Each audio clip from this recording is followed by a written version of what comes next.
Today's show, we are going to look at some players still available on the NBA free agent market that can be signed by some NBA contenders looking to bolster their roster as we head into the NBA All-Star break and ultimately look to make that postseason push.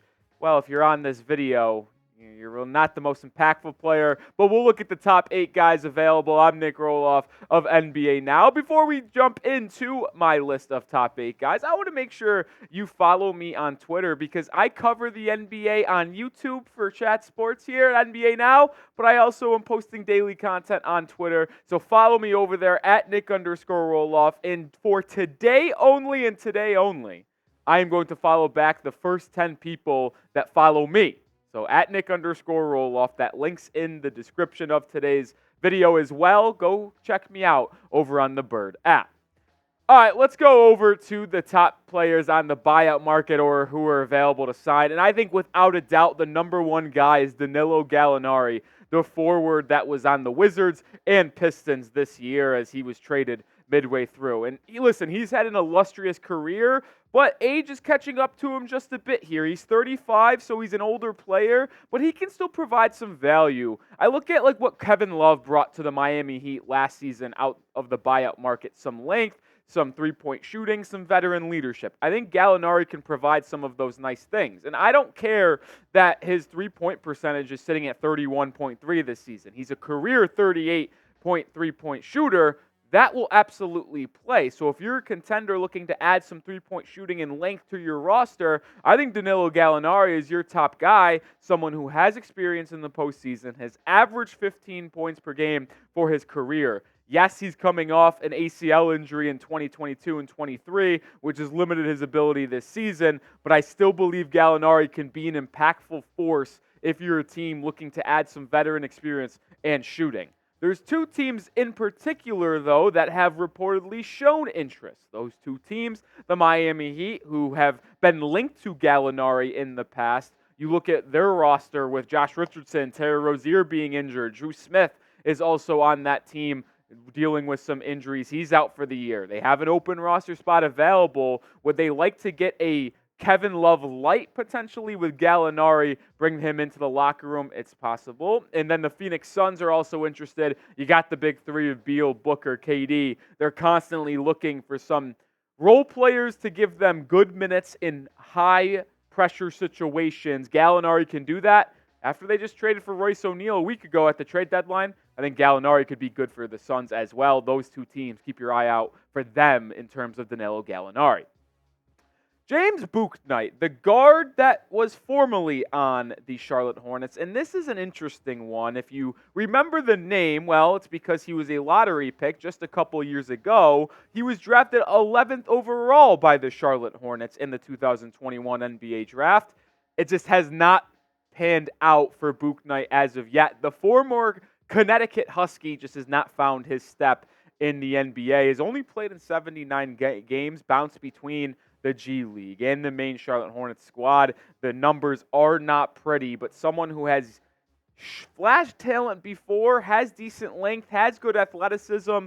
I don't know if he could help a contender this season, but it would not shock me if someone stashed him as a two-way player or brought him into their organization to see if they can develop him to be a potential role player down the line. I think Bouknight's still got potential in the NBA. We'll see if anyone scoops him up. But I want to know, and I do really want to know, so get in the comment section, who is your number one player on the buyout market? Or let's just open this up to who is available to sign right now. Who is your number one free agent available? Is it Danilo Gallinari? Or is it the next guy we're going to talk about here, Killian Hayes, the guard formerly of the Detroit Pistons, who they just cut bait with him a week ago after they could not find a trade partner before the trade deadline. The former 7th overall pick out of France might be one of the most accomplished players on this list outside of Danilo Gallinari.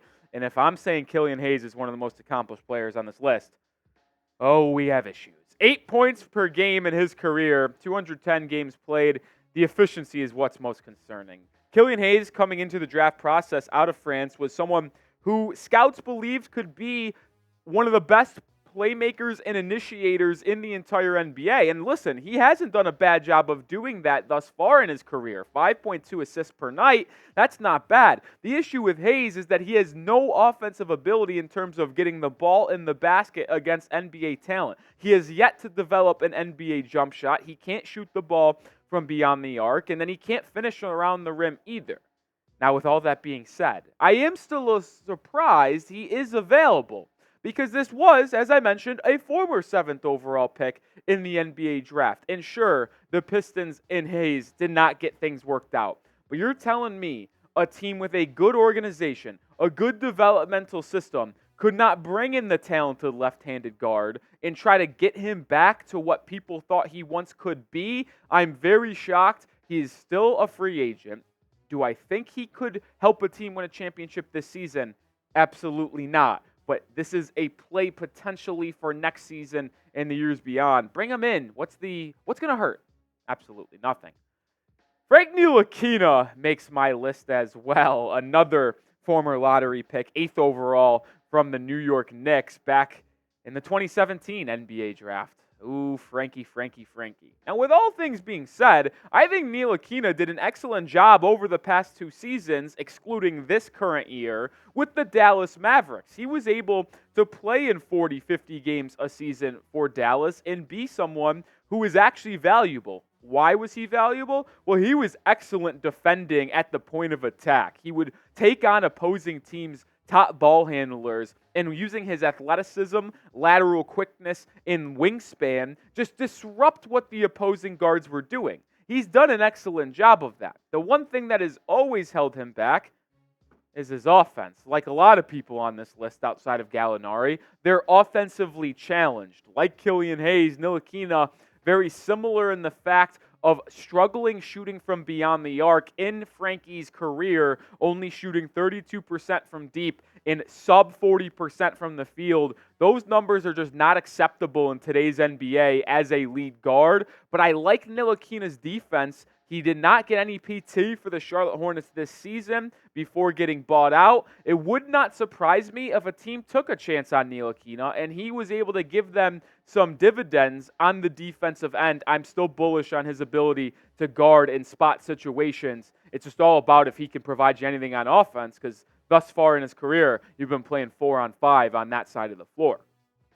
Still 4 names to get to on today's list of NBA free agents, but I gotta show some love to our sponsor, which is Prize Picks, the #1 daily fantasy sports platform in North America. It's daily fantasy made easy. All you have to do is pick 2 to 6 player stat projections and watch the winnings roll in, potentially up to 25 times your money. And right now, they're offering you a first deposit match up to $100 when you head to prizepicks.com/CLNS and use code CLNS. It's the All-Star break, so I wanted to check in on my picks I made prior to the season. This 3-player lineup was to win 5 times my money. You can do season-long projections, so when the MLB comes around in about a month, remember, you can go and make picks for the year. We'll start with my main man, Paolo Banchero. I took the more than on 21.8 points per game. As we currently sit, he's averaging 22.8. Bang! Let's keep that up, or Paolo Banchero. Let's make it over to Anthony Edwards. I took the more than on 26 points per game. Right now, averaging 26.1. So it's going to be a sweat coming down the stretch, but at the All-Star break, bang! And then we'll go to Bam Adebayo. This one's the easiest one. I took the more than on 9.3 rebounds per game. He's currently averaging 10.6 for the season. He's been absolutely terrific rebounding the basketball. So right now, if the season ended, I would be doing pretty good. You can make picks like this season long or on the daily basis with the NHL, the NBA, MLB is just around the corner, and so is college basketball in full swing. Prize Picks. .com/CLNS. Use code CLNS. Get a first deposit match up to $100. That link is in the chat and the description of today's video. Let's go to RJ Hampton here, and this one's an intriguing name. He was on the Miami Heat for practically the entire season up until a week ago when Miami actually waived him. He was on a 2-way deal, so he was not a standard contract player for Miami, but he was on a two-way deal playing between the G League and the Miami Heat roster. He is also a former first-round pick. He was drafted in that 20 range by, was it the Denver Nuggets or Orlando Magic? It was one of those two. I forget, to be honest. He played for both teams. I know that. I forget which ones came first. But I believe RJ can actually be a good player in this league. He's a prototypical standard point guard in today's NBA, where he's 6'4", 6'5", with a very long wingspan. He can really get out and defend like a Frank Ntilikina, and it would not shock me if he found himself a solid home and tried to get into that lineup or started to develop in that particular area for another NBA team. The only thing that is a little skeptical at this point is, well, if you can't get it in Miami and develop in their system, in their culture, where can you develop? More names to get to, but I just want to make sure you all are subscribed to us here at Chat Sports. We provide daily content on the NFL, the NBA, college football. If you're a hoop head like me, we'll have the best coverage for NBA free agency and the NBA draft. If you're an NFL fan, just watch an NBA video.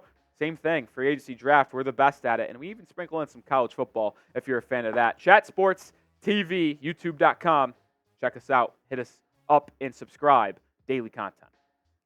All right, let's go to a shooter here. Joe Harris, formerly of the Detroit Pistons, also formerly of the Brooklyn Nets. Made a nice living being a three-point shooter, but it's just really been a struggle for Joe this season and really since he got that contract from Brooklyn. And that is what makes this so tricky. He's not providing you with any shooting, which is basically his only calling card. And after suffering a knee injury a couple of years back, his lateral quickness and athleticism, which was already lacking, took a severe decline. So if he's not providing you shooting, he's not really giving you anything.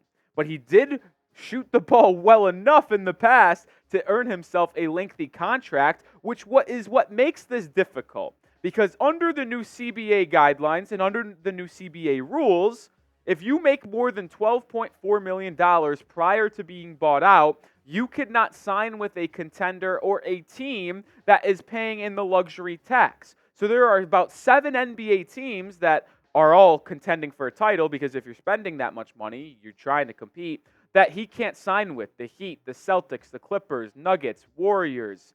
There's 2 more teams that are escaping my mind right now, but those first 5 are teams Joe Harris cannot sign with in the free agent market because of his past contract, which makes it difficult for him to find a new home for the rest of the season. Speaking of that Golden State Warriors, they bought out Cory Joseph, or they did not buy him out, but they traded him, and then the team that traded for him bought him out. Cory Joseph didn't provide much for the Dubs prior to being dealt, 2.4 points per game, but he's been someone who has experience in the NBA and in the postseason before.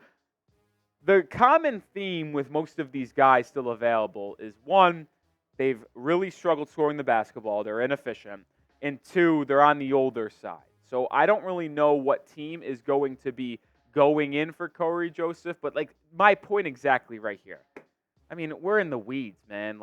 And I don't want to tear down the hopes and dreams of you guys all getting excited for a potential signing in the NBA, but when it's Wednesday, February 14th, day of filming this, it's if you're still available and you're still a free agent, it's because you don't provide a lot of good things to your team, because if you were able to give good minutes and give a good scoring or good defense on a consistent basis, you would be on an NBA roster.